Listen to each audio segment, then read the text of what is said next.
être très intéressante pour vous, qui va surtout rendre heureux les mecs, les Formula Freaks. Donc il y a plein de rumeurs, le monde F1 c'est vraiment la race de politique, donc question argent, question loi, question réglementation, qu'est-ce qu'on a le droit, qu'est-ce qu'on n'a pas le droit, et ainsi de suite. Et pour 2022, du coup il y a déjà un grand changement de règles, et pour 2026 ça va être encore une fois un grand changement de règles. Et les règles, elles sont toujours modifiées pour remettre les chances, les pendules à zéro, remettre les chances à zéro pour tout le monde, et pour attirer de nouveaux constructeurs et ainsi de suite, et par rapport aux normes de pollution, par rapport ainsi de suite, pour favoriser la compétition et ainsi de suite. En 2022, on a mis beaucoup de limitations concernant le budget, donc pour mettre les chances à environ pareil pour tout le monde, parce que c'est le gros bordel. Si quelqu'un a la race de thunes et l'autre il n'a pas de thunes, forcément niveau compétition c'est compliqué, quoi.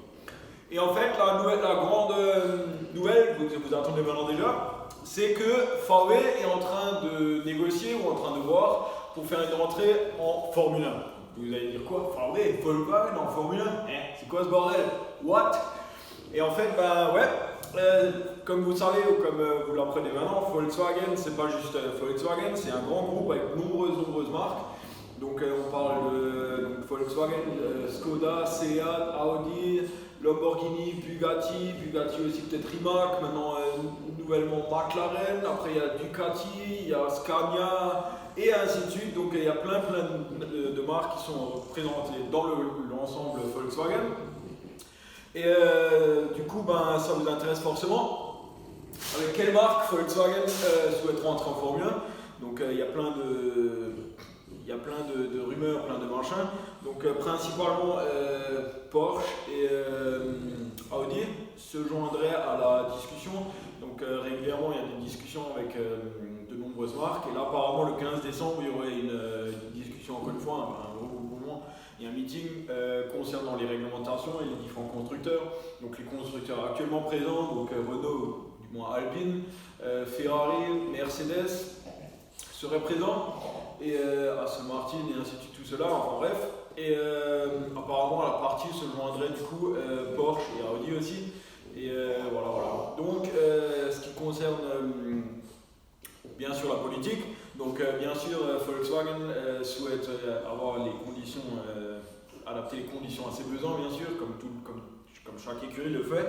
Et en fait les conditions, déjà pour réduire le coût, serait déjà d'abandonner le MG Rage, c'est-à-dire le turbo, donc du coup ça tombe bien, le turbo initié. Et en fait dans les barrages en Formule 1 ou pas un barrage, mais voilà, pour faciliter l'entraînement du côté admission, on aimerait, on a un moteur électrique, ou du moins on a un soutien électrique pour entraîner la côté admission plus rapide et du coup pour entraîner une rotation plus rapide et du coup plus de boost, quoi, tout simplement. Voilà, donc ce système on aimerait l'abandonner et du moins certains aimeraient l'abandonner, d'autres moins, à moins qu'il y ait d'autres conditions qui sont trucs, donc voilà, c'est beaucoup de politique, beaucoup d'arrangements. Donc ce système-là on aimerait l'abandonner pour réduire les coûts, et d'autre partie on aimerait générer plus de puissance de la partie électrique, du moins autoriser plus de puissance des moteurs électriques. Et on parle de même jusqu'à 50%. Donc 50%, si on parle à environ un calcul par du pouce, quoi, un moteur de Formule 1 est d'environ 1000 chevaux. Et du coup, si on parlait d'un truc de 50%, on partirait sur une base de jusqu'à 500 chevaux du moteur électrique. Donc 500 électriques, 500 thermiques par exemple. Bon, je ne sais pas s'il y aurait plus de chevaux ou moins de chevaux du parti thermique, alors on verra. Ça, on l'apprendra bien. En tout cas, voilà. Maintenant, la question qui est intéressante, c'est donc bien sûr avec quelle écurie Volkswagen va se mettre ensemble. Donc, ils ont clairement dit que Volkswagen ne fera pas d'écurie à eux-mêmes. Et ce qui me déplaît un peu, parce que si des gens veulent se lancer en tant que grand nom comme ça, et on fait même pas le châssis soi-même, ou on fait même pas de truc, ça me déplaît un peu moi personnellement. Parce que Ferrari ils font tout eux-mêmes, Merco fait tout eux-mêmes, et Renault aussi, ou Alpine quoi, du moins plus ou moins. Et puis voilà, qu'un grand constructeur comme ça rentre et fait pas le truc soi-même, ça me déplaît un peu, ou ça me peu triste là-dessus. Mais ça rend les choses encore plus intéressantes au niveau politique. Donc apparemment, Volkswagen souhaiterait rentrer avec deux marques, donc avec Audi et avec Porsche. Et du coup, il faudrait former une alliance. Et l'alliance, elle se formerait quoi? Ça, c'est la question d'or. Du coup, Audi aimerait s'associer avec McLaren. Et si vous avez déjà suivi les infos, Audi aurait racheté une partie de McLaren déjà. Et McLaren, de leur côté, aurait réfuté les rumeurs qu'il s'agirait justement des trucs motorsport, ou des parties motorsport. Et on dit non, motorsport, ça reste à nous. Audi aurait juste racheté ce qui concerne les voitures de route. Enfin bref, question politique. Donc voilà. Donc Audi avec McLaren, donc en théorie. Et du coup, Porsche avec qui? Donc Porsche serait en train de négocier ou discuter avec Red Bull. Et Red Bull, c'est là que ça devient encore plus intéressant, parce que Red Bull, du coup, ils ne peuvent plus compter sur les moteurs Honda. Donc après l'histoire de Renault c'est direct. Du coup, Merco, c'est pas non plus la bonne entente non plus, donc c'est la meilleure non plus aussi. Et du coup, ils ont décidé de faire eux-mêmes leur moteur. Donc Red Bull, ils utilisent ça de plus ou moins pour leur fin de marketing, donc pour vendre leur boisson. Et voilà, et là, avec ce step-là, ils changeraient complètement l'image de truc et de faire tout eux-mêmes. Et donc, ils se formeraient vraiment un constructeur automobile et pas juste un fournisseur de boissons. Donc voilà. Et du coup, avec Red Bull, en fait, eux, ils ont déjà lancé le plan, ou déjà lancé la construction, ou déjà bien avancé dans la construction de leur tout nouveau ensemble pour développement moteur, développement châssis, tout le tralala. Donc eux, ils sont partis tout à zéro, donc tout, et puis on recommence tout à zéro. Et du coup, est-ce que Volkswagen ou Porsche ou Audi, ou on ne sait pas, sûrement Porsche, est-ce qu'ils seraient déjà impliqués là-dedans? Ça, c'est une très bonne question. Et du coup, ça se prépare et ça s'annonce vraiment juteux tout ça. Et voilà, parce que Volkswagen, bien sûr, avec un groupe comme Porsche, ils ont la race de monnaie pour investir là-dedans. Et du coup, ce serait le partenaire parfait pour lancer dans ça. Et Porsche, ils ont bien sûr le savoir-faire aussi pour contrer Mercedes et ainsi de suite. Ça s'annonce vraiment intéressant.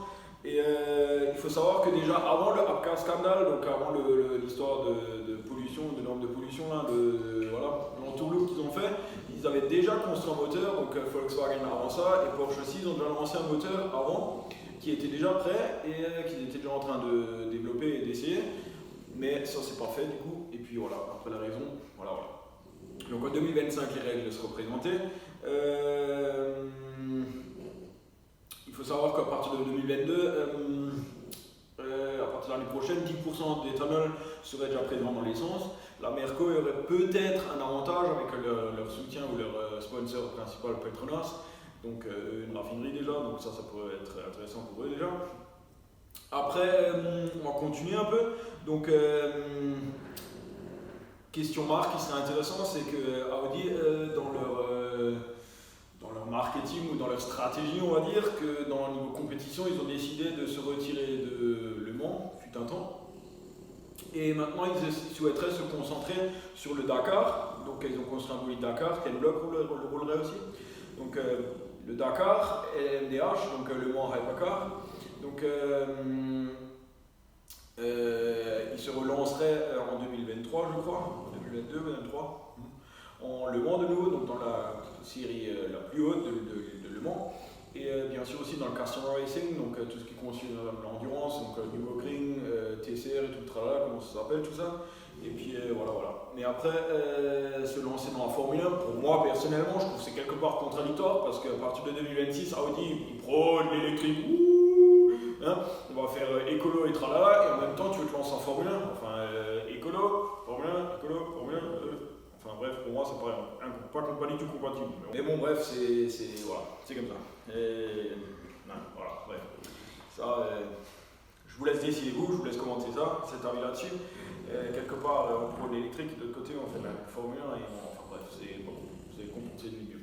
Donc, en tout cas, en 2025, on essaierait le but, c'est de passer sur des e-fuels, donc l'essence du carburant synthétique, donc qui n'émet pas en soi du CO2, ou du moins que le CO2 pour la production rattrape le machin, enfin bref, vous avez compris le topo.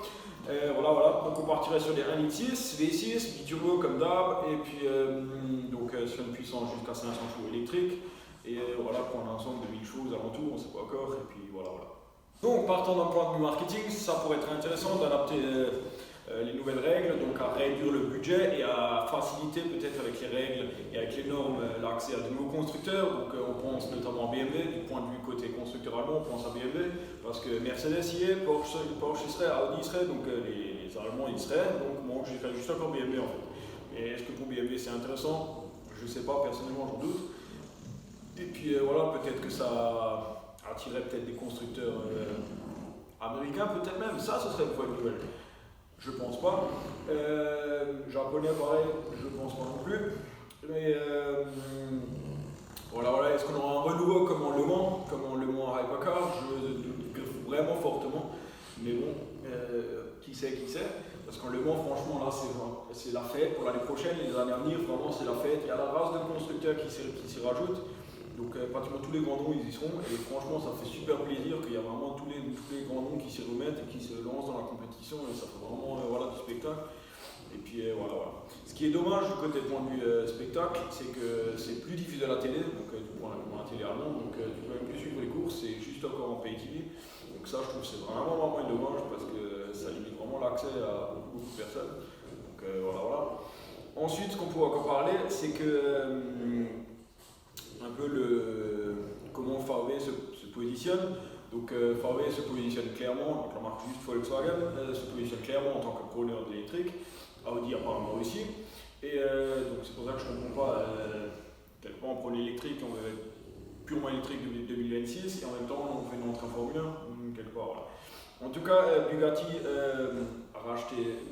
Bugatti se fait racheter par Rimac, on peut voir ça les aisance. Donc il pourrait se positionner dans le truc un peu hybride. McLaren a été apparemment racheté par Audi aussi. Comment est-ce qu'on positionne ça, surtout par rapport à Lamborghini, qui est déjà un grand constructeur sportif? Moi ça me ferait plus sourire de voir Lamborghini se lancer en Formule 1 parce qu'eux ils ont vraiment le nom de vraiment sportif quoi. Donc voilà, est-ce que ça se fera, je sais pas. Plutôt qu'à Audi. Audi ils sont intermittés, donc du point de vue fact, du point de vue données concrètes, clairement Audi. Donc d'un point de vue émotionnel, ça me plairait plus de voir Lamborghini se lancer en Formule 1, de leur point de vue motorsport et de leur point de vue histoire, ce serait vraiment plus intéressant. Mais voilà, ça après les données, ça restera clairement un rêve. Mais de voir Lamborghini ou peut-être même Bugatti se lancer là-dedans, ça ce serait le kiff. Imagine un grand nom comme ça en Formule 1. Voilà. Enfin bref. Donc voilà, ça c'est une histoire à suivre. Donc on en saura peut-être même déjà le 15 décembre plus. On ne sait pas. C'est pour ça qu'on vous balance cette vidéo rapidement.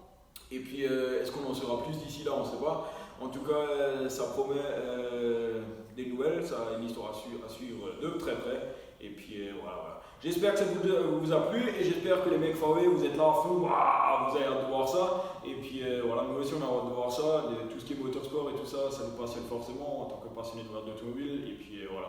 J'espère donc que cette vidéo vous a plu. Abonnez-vous pour ne rien rater comme d'habitude. Partagez notre passion avec le plus de gens possible. Et puis voilà. Bonne route à tous comme toujours. Ciao Kappa Junkie.